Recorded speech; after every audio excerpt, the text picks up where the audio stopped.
Salut les custos, c'est Alex. Aujourd'hui, on va découvrir comment faire une migration WordPress. Ça, c'est souvent la question qui nous pète la tête quand on n'en a jamais fait. Ça peut faire peur. Franchement, des fois, on peut casser des choses, mais il existe plusieurs méthodes pour faire les choses correctement sans avoir à mettre les mains dans le cambouis, parce que c'est vrai que auparavant, la seule façon de faire des migrations, c'était de bidouiller les fichiers, la base de données, etc., etc. Mais aujourd'hui, on peut largement s'en passer. Il y a des méthodes qui fonctionnent. Elles fonctionnent pas à tous les coups, mais du coup, on va les découvrir ensemble dans cette vidéo. Je vais vous présenter ça de la façon la plus simple à la plus... pas plus compliquée, mais en tout cas celle qui a le plus de chances de marcher pour des sites un petit peu complexes. Alors pourquoi je vous parle de ça maintenant? Tout simplement parce que la vidéo sur la migration qu'on avait faite à l'époque sur la chaîne date d'il y a quelques années, on va dire, et donc il était temps de la mettre à jour. Et c'est vrai que ces dernières semaines, j'ai dû faire plusieurs migrations de sites WordPress, notamment pour WP Marmite Start, notre nouveau produit. J'aurai l'occasion de vous en reparler plus tard dans la vidéo. Et c'est vrai que j'ai dû utiliser plusieurs méthodes, la méthode, on va dire, la plus commune. Après, j'ai eu un certain blocage pour un site client, donc j'ai dû passer par une autre méthode. Et puis, pour faire une migration de WP Marmite en local,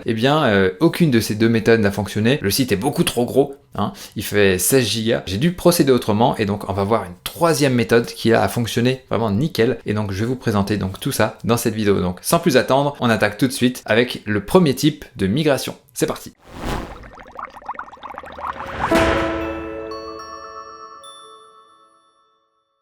Alors pour cette vidéo, on va faire simple, je vais tout simplement migrer le site de démarrage donc qu'on propose sur WP Marmite Start sur des sites de démo, je les supprimerai juste après la vidéo, mais en tout cas voilà, j'ai créé ces sites-là assez rapidement et donc on va migrer le modèle de WP Marmite Start sur chacun de ces sites avec les différentes méthodes. Donc on attaque avec la première méthode qui est la méthode tout simplement de All-in-One WP Migration. Donc voilà. Donc la première chose que vous avez à faire avec All-in-One WP Migration, c'est tout simplement de l'installer sur le site que vous voulez migrer. Donc voilà, vous recherchez ça dans les plugins WordPress et après vous l'installez et vous allez dans les réglages, vous avez un beau menu ici, vous faites exporter, exporter vers fichier et hop, c'est fini. Après vous aurez une sauvegarde ici que vous pourrez télécharger à ce niveau-là. Donc ça, moi j'ai fait tout le process. Donc là, ok, on télécharge. Ensuite, vous installez un site WordPress, à l'endroit où vous voulez migrer le site, vous faites la même chose, vous installez le plugin. Donc là, regardez, je vais le faire avec vous. Tac, là je fais un All-in-One WP, ça va trouver, vous allez voir. Tac, je l'ai là, j'ai juste à l'activer. Tac, c'est tout bon. Maintenant, je retrouve mon menu, je fais importer, et là, j'ai une limite de 512, donc c'est bon parce que moi, mon fichier fait 250, je crois. Si jamais vous êtes limité à ce niveau-là, vous pouvez installer une extension qui fait sauter cette limite, parce que ça, c'est défini par votre hébergeur, mais vous installez Big Files Upload, ou Uploads, on va voir si ça trouve. Voilà, vous installez ça et ça va vous permettre de relever la limite. Sinon, vous allez devoir aller dans votre cPanel pour modifier les valeurs de PHP ici, sélectionner une version de PHP. Et ici, alors en tout cas chez O2Switch, chez d'autres hébergeurs, je sais pas comment ça peut fonctionner. Mais voilà, vous faites modifier ça ici. Vous voyez, là j'ai 512 en upload max file size.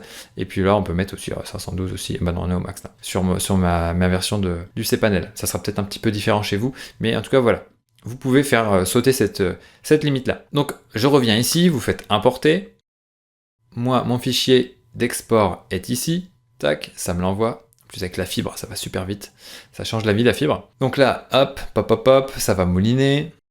Ok, c'est parti. Vous voyez, ça va très très vite. Là, continuez, d'accord? Parce que là, ce qu'il faut bien comprendre, c'est que les fichiers, tout le fichier qu'on vient d'importer va écraser le site que l'on vient d'installer, mais avec les données du site qu'on cherche à migrer, naturellement. Donc là, vous allez voir, ça va fonctionner a priori. Donc là, c'est bon, on nous dit d'enregistrer la structure des permaliens, tac. Bien sûr, ça va me dire de me reconnecter, parce que maintenant, les identifiants de connexion sur le site que l'on vient de migrer ne sont plus ceux du site qu'on a installé précédemment, mais ce sont ceux du site que l'on cherche à migrer, donc de l'ancien. Ok. Donc là, VPM start admin et au niveau du mot de passe, je vais le coller, mais je vais pas vous le montrer. Donc je colle mon mot de passe, je me connecte. Et voilà, c'est bon, mon site est migré, donc là, il y a tout ce qu'il faut pour VP Marmite Start, pour les gens qui l'installent. Mais après, la chose qu'il y a à faire, c'est tout simplement de supprimer l'extension All-in-One WP Migration. Et donc là, on a fait notre première migration avec All-in-One WP Migration. Donc ça, c'est bon. Hop, je vais pouvoir virer ce site-là, ici. Tac. Ensuite, deuxième type de migration, si la migration que je viens de faire ne fonctionne pas, ou si jamais la limite qu'on a vue d'import est trop petite pour vous, là il y a la solution avec le plugin Duplicator. Donc ça c'est la solution que je présentais dans la précédente vidéo qui date d'il y a quelques années. Le plugin a été racheté depuis, donc il y a pas mal de petites choses qui ont changé, mais ça fonctionne encore très bien. Donc on regarde Duplicator, hop, ici je vais juste, je l'avais déjà activé, donc là il suffit de cliquer sur ici paquet, là j'ai fait un paquet, donc de toute façon il faut juste créer un paquet, on met tout ce qu'il y a dans le site et hop ça nous crée un paquet. Ensuite on télécharge deux fichiers, donc là c'est un petit peu plus technique, c'est pour ça que je vous le montre en deuxième. Il y a ce qu'on appelle un installeur et il y a ce qu'on appelle le fichier d'archive. Donc une fois qu'on a ça, c'est tout bon. Après on va se rendre non pas dans l'interface de WordPress, en fait j'aurais même pas eu besoin de l'installer, on se rend tout simplement ici sur le serveur. Donc là, pardon, j'ai pas forcément montré, mais vous allez ici dans Auto Switch, gestionnaire de fichiers, ou alors vous vous connectez directement à votre FTP. Donc là, on va là-dedans, on devrait trouver Start, et ici Duplicator, je vais l'installer ici. Là, on charge ici. Donc là, on charge les documents qui vont bien. Donc là, on prend un autre installeur et le paquet en fait, tac. Donc là, on voit que pour le même site, en fait, c'est beaucoup moins gros. Donc All-in-One WP Migration compresse un petit peu moins que Duplicator. Donc là, ok, c'est envoyé. Et une fois qu'on a fait ça, et bien là, on va se rendre ici, donc à l'adresse de son site, et on charge le fichier installer.php. Tac. Là, on arrive sur l'interface de Duplicator, mettre le nom de l'archive. Donc là, c'est le nom du fichier, tout simplement. Alors attendez, là, je vais recharger. Tac. On met ce nom-là. Tac. Copier. C'est juste pour valider le fait que c'est bien le bon fichier. Tac. Submit. Ici, est-ce qu'on est prêt à se connecter à la base de données existante? Oui, ok, c'est bon. Là, on va vider la base et on va tout remplacer. Donc là, validate. A priori, il n'y a rien à toucher. Sachant que si vous bidouillez un peu les paramètres sans trop savoir ce que vous faites, ça risque de ne pas fonctionner. Donc là, a priori, on est bon. J'ai compris que c'est très dangereux et que ça peut tout péter. D'accord? Donc suivant, ok. Et là, c'est parti. Donc là, c'est en train d'extraire l'archive. Donc ça va lire tout ce qu'il y a dedans. Et après, ça va nous recharger ça à la place du site existant. Mais là, dans mon cas, avec Duplicator, en fait, on n'est pas obligé d'installer un site WordPress au préalable. C'est ça qu'il faut avoir en tête. Mais là, du coup, c'était bien parce que comme il y avait déjà un site d'installer, ça a récupéré automatiquement les identifiants de la base de données. Sinon, on aurait dû la recréer dans le cPanel. Donc là, bon, au final, c'était pas plus mal. Ok, donc là, c'est tout bon. Après, ça s'est bien passé. Admin login, ça va me supprimer les fichiers. Donc là, bien sûr, encore une fois, je me connecte avec les identifiants qui vont bien. Donc là, c'est vpm start admin. Tac. Donc les identifiants du site, de l'ancien site, naturellement. Voilà, ce site a été migré avec succès. Todo, on est bon. Donc voilà, ça m'a supprimé les fichiers d'installation que j'ai envoyés sur le serveur parce que ça serait dommage de laisser ça traîner sur le serveur. Si quelqu'un les récupérait, il pourrait installer le site à son tour et récupérer toutes les données. Donc là, c'est bon. Après, voilà, il n'y a plus qu'à supprimer Duplicator, etc. Je vais pas m'éterniser là-dessus. Hop, tac, ça c'est bon de ce côté-là. Et donc là, il ne reste plus qu'à faire la migration avec Updraft Plus. La migration qui n'est pas très compliqué non plus, mais qui fonctionnera à tous les coups si vous avez par exemple un gros site. Je vous ai dit, j'ai migré grâce à Updraft Plus WP Marmite avec 16 Go. Alors c'est un petit peu long le temps de transférer tous les fichiers, donc là je vais pas le faire avec ce modèle-là, mais on va le faire pareil avec le même site pour vous montrer un petit peu comment ça marche. Hop, donc là, Updraft, on y accède au niveau de réglage, sauvegarde Updraft Plus. Donc là, il n'y a pas de sauvegarde existante, donc là je vais en faire une. J'aurais dû le faire un petit peu avant pour gagner du temps. Tac, donc là, on mouline tout ça. Alors j'aurais peut-être dû extraire les duplicators, etc. On va voir la taille de ce que ça va me créer. Donc là, c'est bon. Là, maintenant, ce qu'on va faire, c'est qu'on va télécharger chacun des éléments de notre site. Donc la base de données, les extensions, le thème, les téléversements, donc ça c'est les médias, les images, et les extensions, enfin voilà, on télécharge tout ça. Donc là, on clique dessus. Ce qu'on peut faire aussi, c'est les récupérer via FTP, si c'est un peu gros. Là, c'est pas très gros, donc je peux le faire rapidement. Mais en tout cas, pour la marmite, vous voyez là, 65 MO, c'est pas très gros. Donc vous voyez là, c'est pas que c'est compliqué, mais ça nous fait manipuler plein de trucs, et donc ça c'est un petit peu chiant. C'est ça qui est bien avec All-in-One WP Migration, c'est qu'on a juste un fichier et tout est fait. Avec Duplicator, on a deux fichiers, mais voilà, il y a des manips à faire, c'est un peu technique. Tandis que là, voilà, là on a plein de fichiers, et donc voilà, à vous de voir ce qui est le plus pratique pour vous. Peut-être avec votre niveau de technicité, peut-être que ça vous fait pas peur. Je tenais à vous partager un petit peu toutes ces trois méthodes, mais en tout cas voilà, celle-là va vraiment fonctionner à chaque fois. Donc là, je vais installer Updraft Plus parce que je ne l'ai pas fait. Updraft Plus, tac. Voilà. On active. Ok, bon là, le blabla, je m'en moque. Réglage.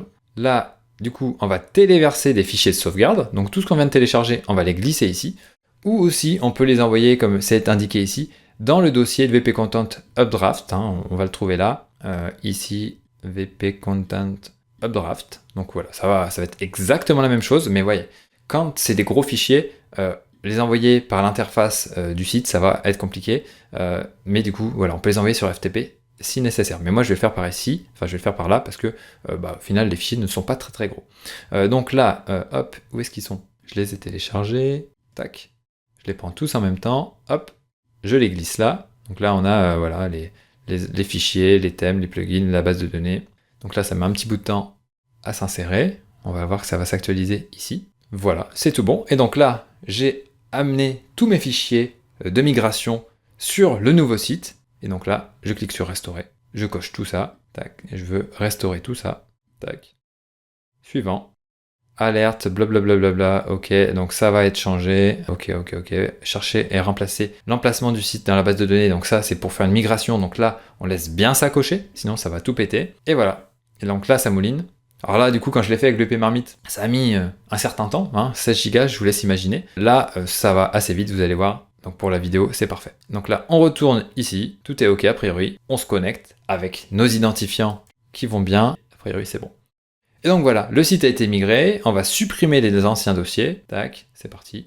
Et voilà. Donc là, on vient de faire la migration et c'est tout bon. Le site a été migré avec Updraft sur la destination que je souhaitais. Donc voilà, on a vu en moins de 20 minutes comment effectuer des migrations de sites WordPress de la façon la plus simple avec All-in-One WP Migration où là on a un fichier à migrer, mais voilà, c'est la façon la plus simple si le site est assez petit. Si le site est un peu plus gros ou qu'on a des limitations techniques avec cette première méthode, on passe par Duplicator où là il y a, on va dire, des manips un petit peu plus compliqué, mais voilà, je vous ai montré comment faire, c'est pas non plus irréalisable.